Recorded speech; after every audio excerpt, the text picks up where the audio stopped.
Okay?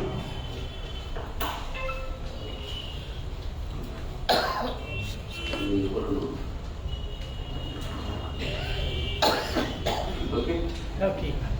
Okay, good afternoon everybody. Thank you sir for coming.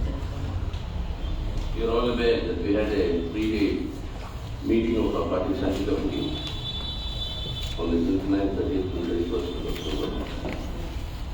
And this press communique is on the basis of the deliberations we had in the meeting.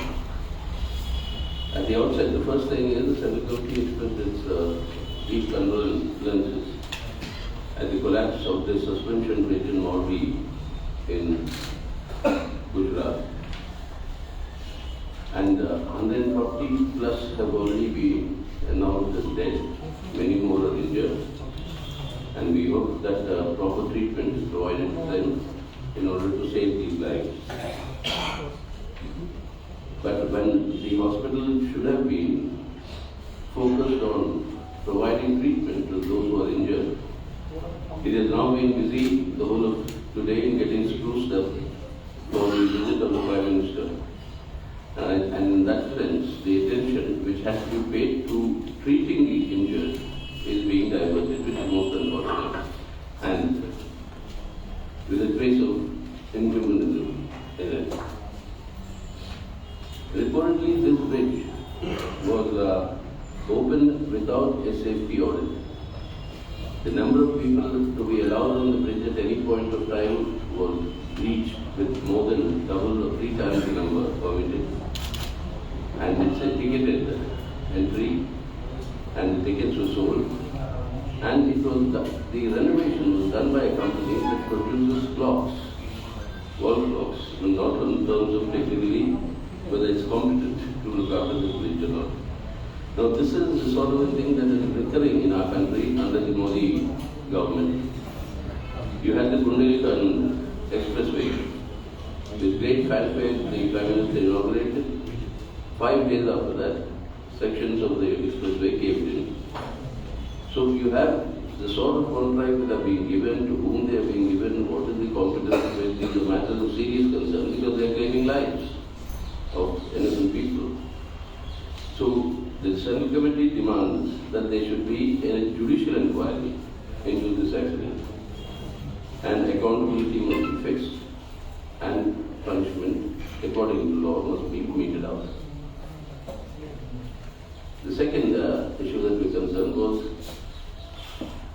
our grave concern over the manner in which center-state relations are being undermined, and this process is continuing with the governors in various states, particularly the opposition ruled states, acting to advance the agenda of the ruling BJP at the center.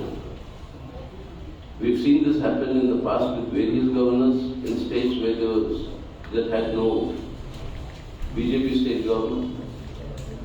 Now this has come to the fore again with the Kerala governor, first asking Vice Chancellors to resign because he is also the Chancellor.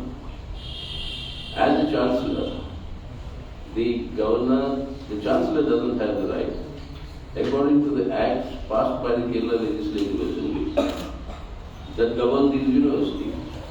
He has no right to ask for the recall of any Vice Chancellor. As a governor, he went on to ask for the withdrawal or removal of the Finance Minister, and he said that he withdraws his pleasure of having appointed him. Under the Constitution, he's got no such right.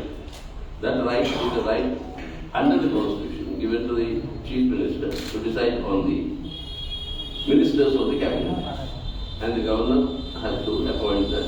He's under the constitutional mandate to go by the advice of the Council of Ministers and the Chief Minister. So in both the cases, it doesn't have the authority. But targeting the higher education system in Kerala, we believe is got a political objective. And that political objective is what we have seen the BJP doing with its new education policy of controlling the institution of higher education in order to rewrite Indian history, in order to reshape the consciousness and thinking of our people on an unscientific manner, and assaulting scientific temper and rationality, which is the hallmark of all the high institutes of higher education.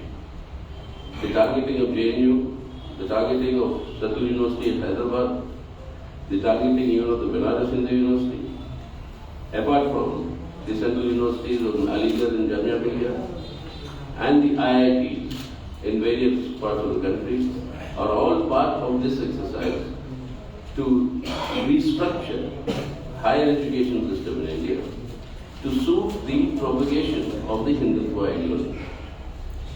Now this is a very, very serious matter because it actually not merely distorts Indian history, but it actually gives a level of consciousness to our youngsters, which is bereft of scientific temper, which is therefore prone to growth of obscurantism, to superstition, and to blind faith, which suits the Hindutva ideology.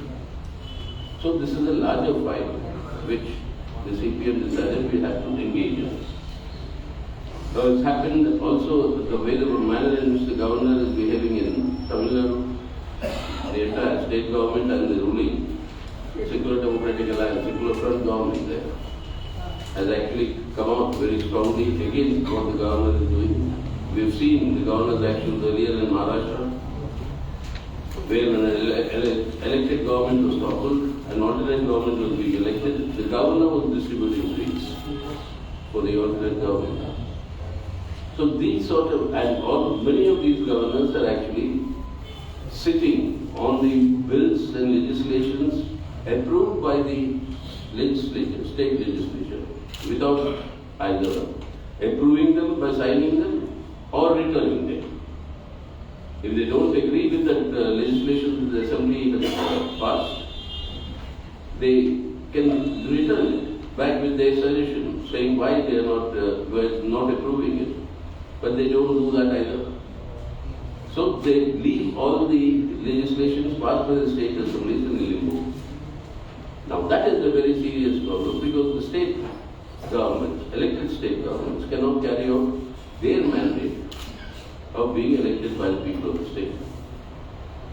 Therefore the Central Committee decided that we will appeal to all the secular democratic parties, particularly the parties that run state governments, to come together, rally together on this issue of the role of the governors and how these parties must come together in order to resist this attack on federalism that is being mounted by the central government, central BJP government. And these attacks on federalism are also beyond the role of the governors. You've seen the Prime Minister now talk of one country, one police uniform. Now law and order is a state subject, according to the Constitution. Police is directly under the state government, except in union territories like Delhi, where it's under the central government, Home Ministry. So to say that one country, one police uniform is actually encroaching on the rights of the states. Now this sort of things that are taking place today and destabilize elected government. Huge amounts of money were offered to MLAs ruling Telangana Rashtra Committee MLAs in Telangana in order to defect and join the BJP. We have seen this happen in the past, how democracy is destroyed. BJP loses the election but forms the government. Goa, Karnataka, Madhya Pradesh, and subsequently in the northeast, a number of places, and later in Maharashtra. Now this sort of a tumbling game, using the money, central agencies, etc., this is destroying democracy. So against all this, we are approaching, we have begun approaching the secular democratic parties that run state governments to come together and take a unified position to resist this assaults on federalism and the states' rights. Then the third issue that we discussed was the very, very sad, sorry, and dismal state of the Indian economy. For 3 times, the World Bank has lowered the forecast for FY23, that is 22-23. It has brought it down from 8.7% to 6.5%. Our own RBI has brought it down from 7.8 to 7.2 to now 7%. Industrial growth. Prime Minister talks of India being the world's industrial hub, manufacturing hub. That's what he claimed 2 days ago. And what is the industrial thing? It is that industrial growth is at an 18-month low. Our core sectors, 8 core sectors, which is the core of our industry and manufacturing, grew at 9.8% compared to 19.4% last year. That is when the COVID impact was still there. Even from there has been a big downside. The rupee is crashed, foreign exchange reserves have dwindled, your trade deficit is widening at a record level. So in all parameters, the Indian economy is fast plunging into a recession. While this has a long-term, a very disastrous impact, even in the short term, it is having a very big impact on people's livelihoods. Your unemployment has reached a record high, 7.8% during the festive period. Normally, this is the period when employment rises. There are lots of informal work, formal work, there are lots of production that takes place. But during this festive period, from 𝒃𝒆𝒏𝒈𝒂𝒍, Diwali onwards till the Chhath, the employment fell. And when the employment is falling, during this year, the central government refused to increase funds for the 𝒂𝒂𝒂𝒍 scheme. Net result is 1.5 crore people. 15 million people were turned back and refused work. Prime Minister, Finance Minister say the 𝒁𝒂𝒂𝒂 is demand driven. If people ask for jobs, we will give them. But then 1.5 crore till October this year. Till March down, 23, let us see how many more will go. But even last year, they were, refused, 1.73 crores were refused work. 2.1 were refused work in the year before. Unemployment is growing. 𝒂𝒂𝒂, that is the only source of, some source of livelihood. For that, the funds are being curtailed. This we think is absolutely inhuman. And on top of this situation comes your price rise. 9 months in a row, the price rise has reached the RBI limit of 6%. And this is putting great burdens on people's livelihoods. So we should see the Central Committee will give a call for the entire party all over the country, the 360 call, to organize protest actions all over the country on these issues at the local level, and to strengthen the struggles from below, from the grassroots level, to culminate in what the workers, the Kisans and the agricultural labor unions have given a call to the March to Parliament during the budget session. And that will be the big mobilization of the country's working people against these policies that are ruining their lives. So along with these issues, the Central Committee also decided that we will call for the broadest mobilization of secular forces against this communal polarization that is shouting. All the election campaigns of our Prime Minister, that is preceded by either the Prime Minister's visit to Kedarnath to offer puja, or to Ayodhya to do at the makeshift temple a puja, or like we have seen in the new Parliament building, the national symbol that was opened up with a Hindu religious ritual. The entire effort is to say that India is already in the first stage. The state is performing its religious activity, and this is complete violation of our constitutional foundation. Now, apart from this, the instances of targeting minorities and do something what we saw in Kheda in Gujarat, where Muslim youth were publicly beaten and flogged by policemen in plain clothes. Now this sort of incidents of targeted attacks against the minorities, this is becoming a regular practice, which is absolutely destroying the country's unity and integrity. So as against this, the CPM will take the initiative, speak to all the secular opposition parties to do something jointly in order to maintain communal harmony, maintain the constitutional values of secular democracy, and for that joint activities should be undertaken. Likewise, the Central Committee also decided that it's been 3 years now since the state of Jammu and Kashmir was called, a special state was withdrawn, and all the claims that the central government is making about economic development or peace or reduction in terrorist violence have all turned out to be just propaganda, and the reality is completely the opposite. The targeted killing of Kashmiri Pandits and the laborers, the migrants who come in from outside of J&K, this is on the rise.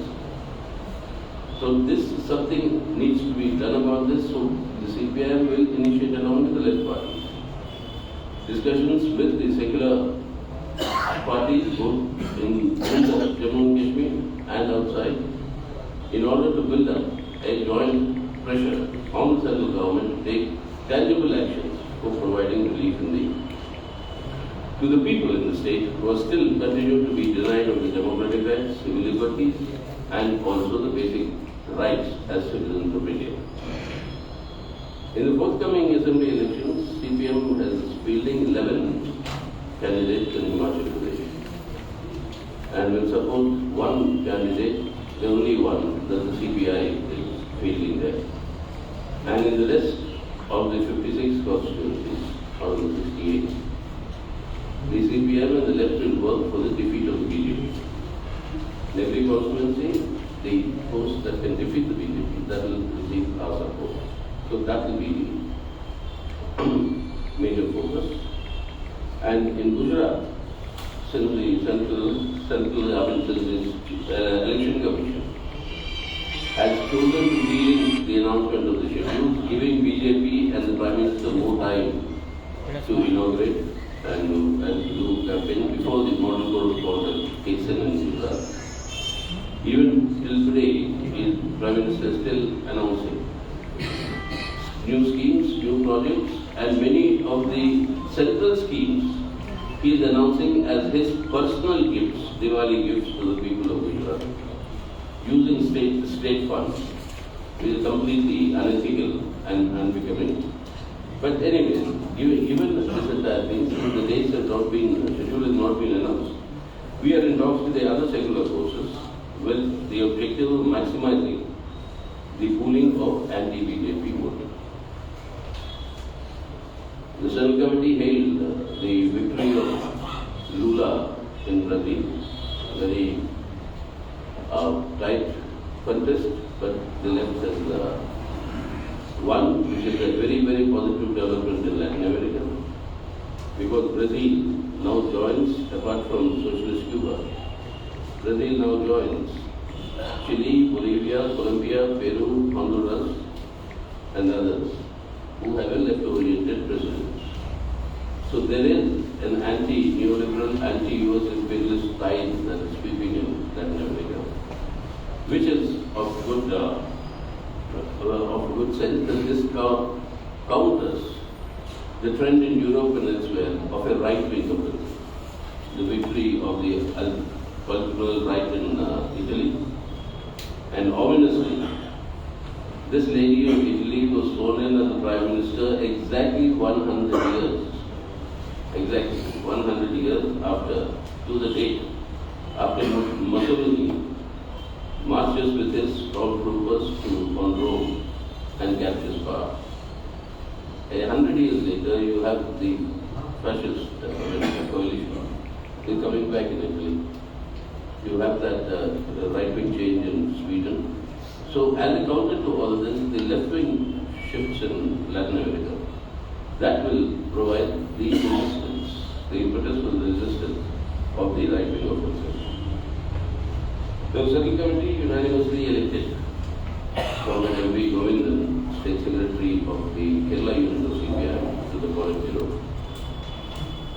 And as I said earlier, we have given this concrete calls for protest actions all over the country, support to the joint actions, calls given by the trade unions, the Kisan Sabhas and the agricultural labor unions, and to focus on forcing the central government to release more funds for Manrega, so that at least people have some basis for their livelihood and hunger and poverty do not increase even further in the country.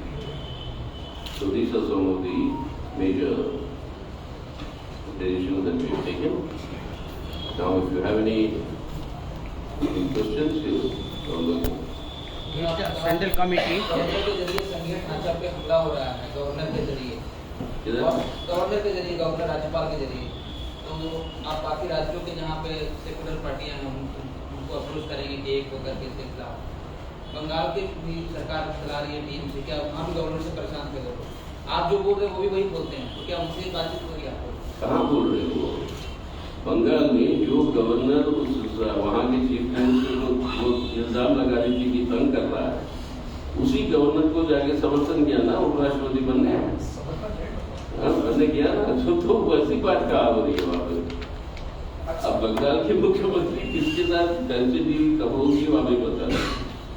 हम कह रहे हैं कि राज्यपालों का जो रुझान है आज वो गैर जनतांत्रिक है, हमारे संवैधानिक ढांचे के विपरीत है, और संविधान जो कहता है उसका सीधा सीधा उल्लंघन है।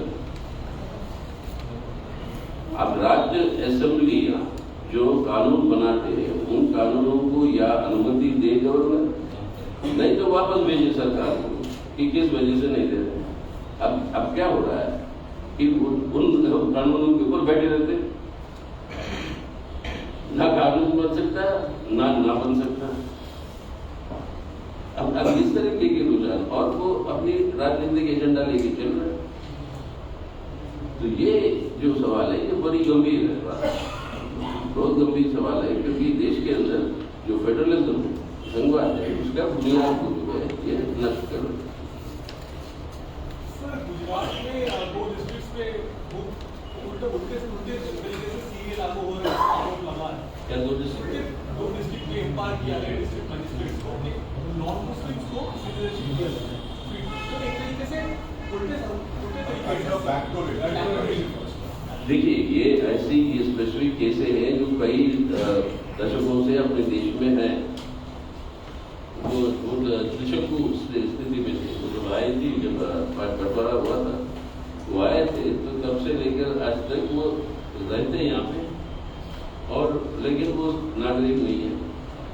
ऐसी समस्या आपको आई है दूसरी तरफ बांग्लादेश के बॉर्डर से, वहाँ पे भी वो सेटलमेंट्स को फाइनली सेटल किया होगा, वो आपने देखा होगा वो एक्सचेंजेस जो हुए मतलब लैंड और पीपल के।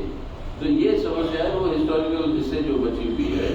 लेकिन ये बात तो सही है कि अब जिस तरीके से सिटीजनशिप देने की बात की उसकी एक प्रक्रिया रही है, उस प्रक्रिया के तहत ये होना चाहिए, ना कि ये नया कानून जो होना चाहिए उसकी नहीं।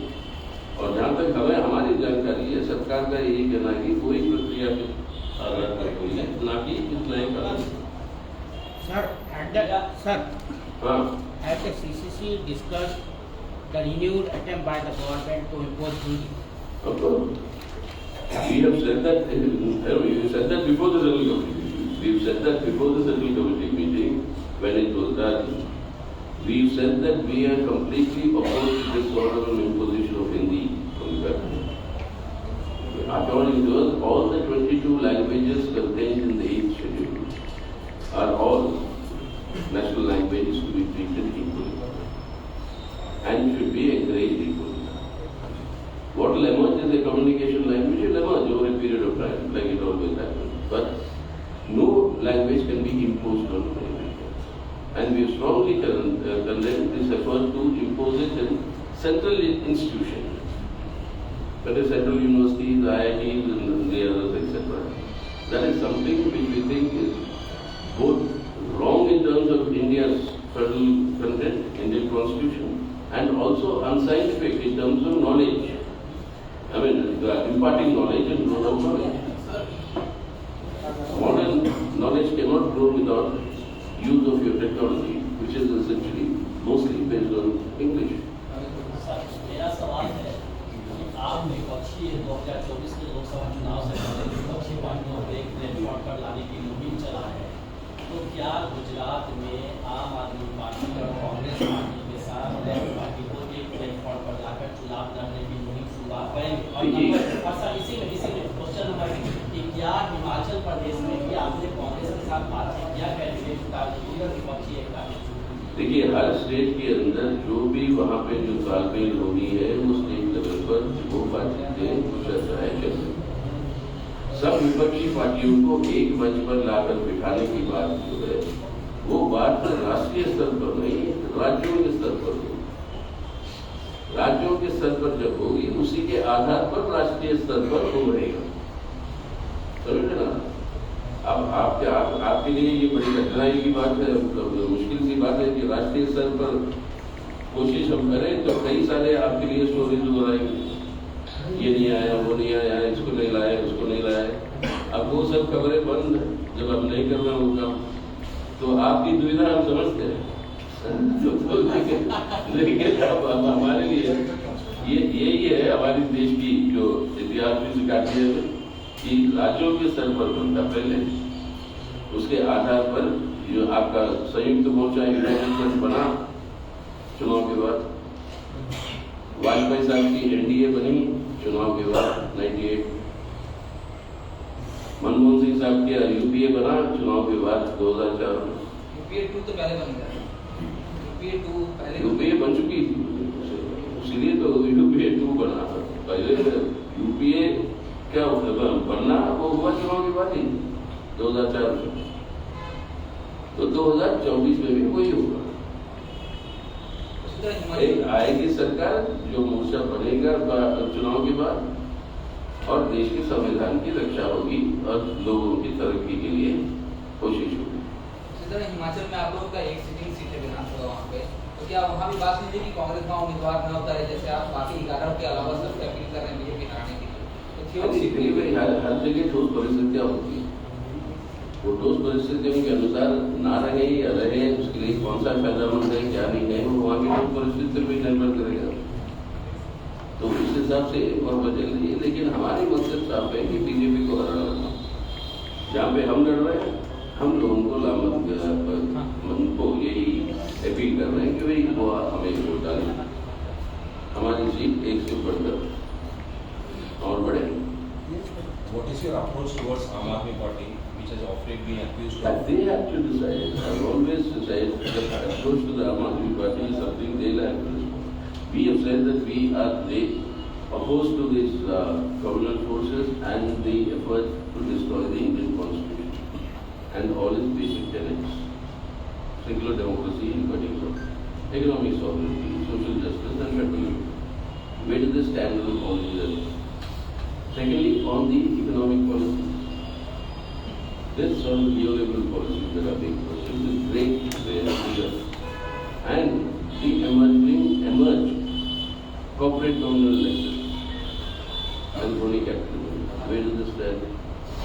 In all these matters, we are willing to cooperate with all those who are willing to uphold the interests of the country and the people. So they will have to decide where they stand on these larger issues. You will not approach them. That means you will not approach them. Well, joint activities, we have approached them in the past. Even for the elections to the president and vice president, we had approached them. And they had, in fact, to be fair, they had supported the opposition candidates both for the president and vice president. But they have their own positions of not wanting to join the UAE. So let us see. Of late, they have been seen and they have been accused of taking pro-Hindutva positions and all. What is your take on that? That is again, one day they'll make one statement, another day another one. So we'll have to wait and see. One day suddenly on currency notes you want 𝑺𝒉𝒂𝒓𝒆. And on the other hand, you talk in terms of providing welfare to the people. So what is their role? Like it all depends on what are the slogans they are advancing. So when we come to this governance issue, what we can understand about the position of Mallikarjun Kharge in this question? What you can understand? Why no? When I have approached them, I have approached all the leaders, and they are all currently also let them discuss in their own parties and take it. They have also their government and they are facing the government. Do we offer any support for your fight?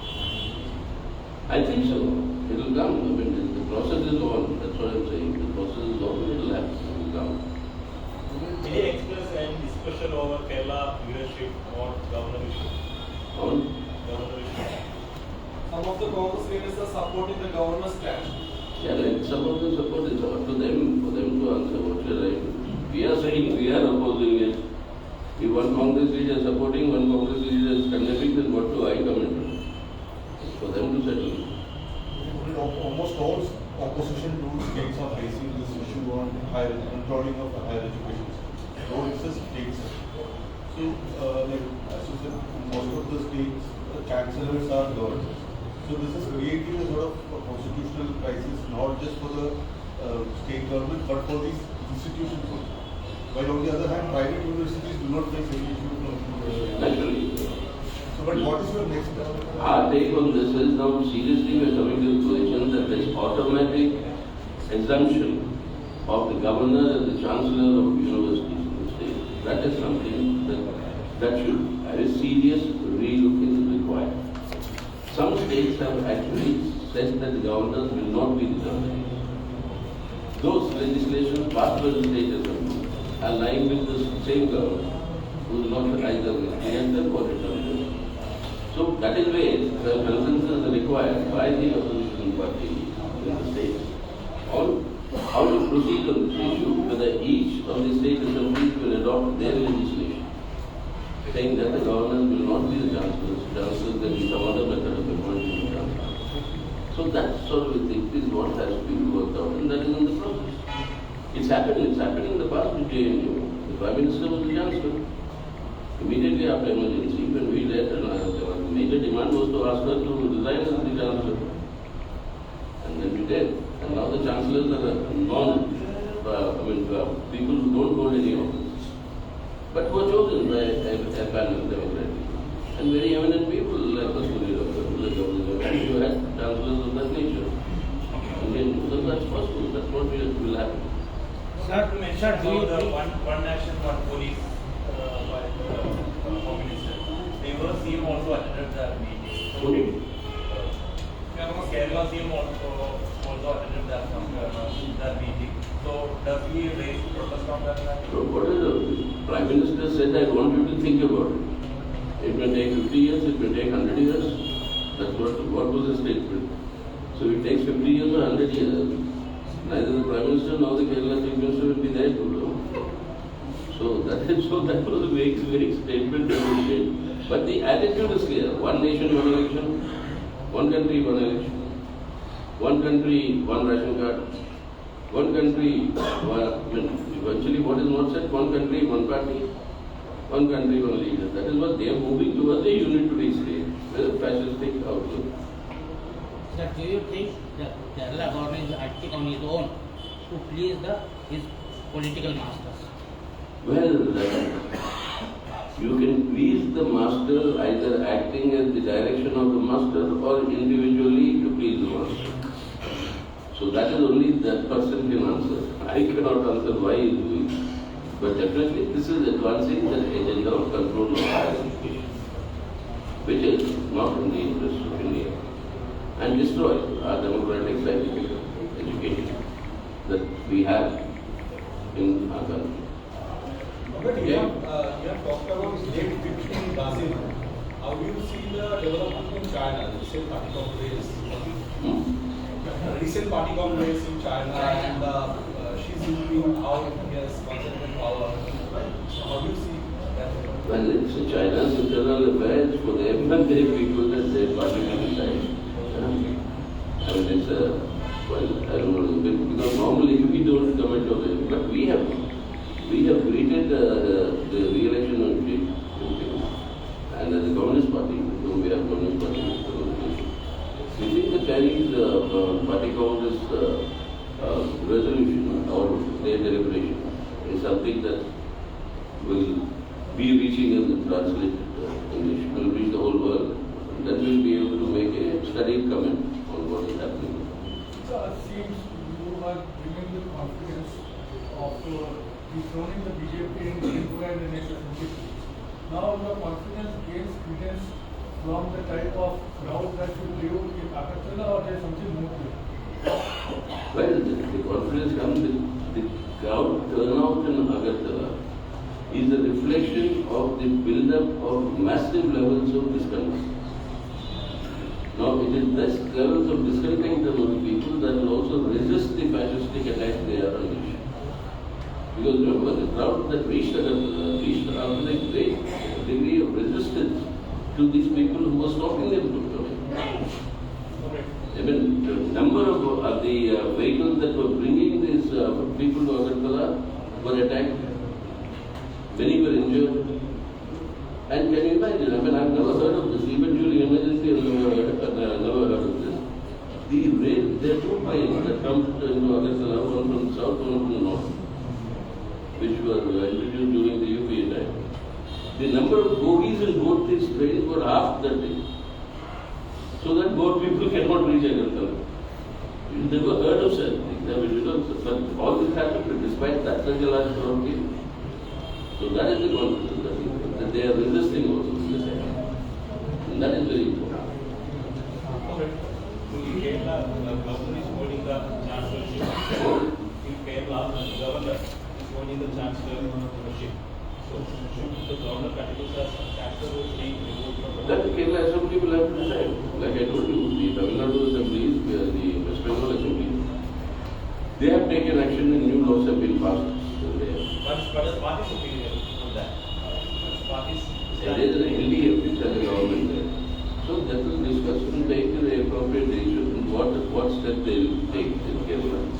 But as I told you earlier, when I was presenting, it is no longer tenable for the governor to automatically become the chancellor. And I have also explained how it happened in India. So that can be changed. That will be changed. Yes, the CCA discussed that matter. Does the CCA discuss that matter to remove him from chancellorship? No. Why should we go into those details? We discuss the larger national policy issues. What Kerala government should do, which party should do what, you ask them. Unless you are unfortunately posted here, that's why you ask me. Sir, several nepotism-related allegations raised. Several nepotism-related allegations raised by the senior leaders in Kerala. For example, 𝒂𝒂𝒅's wife Priya in Kannur University. Is there anything new in that? My question is that. Yeah, is there any new thing you are saying? If there are old things you are saying, the answers will be what you heard. No things discussed in The answers will be what you heard before. Did you discuss it in governor from chancellorship? I'm sorry? I just answered you. So you can follow that. I just answered to you that since the governors automatically continuing as chancellors, that is no longer tenable. So what and how each legislative assembly has taken its own method of decision. Tamil Nadu is done, West Bengal is done. Kerala has also done. But that is obviously not sufficient. So now they are discussing inside. Will you discuss this governor's issue with Aam Aadmi Party? Aam Aadmi Party is not a lieutenant governor. And we know what is doing. Punjab. We will discuss with all state governments, as I told you, all state governments that are non-BJP state government parties that are non-BJP state government. Okay? Sir, the requirement is strictly using international system. What is your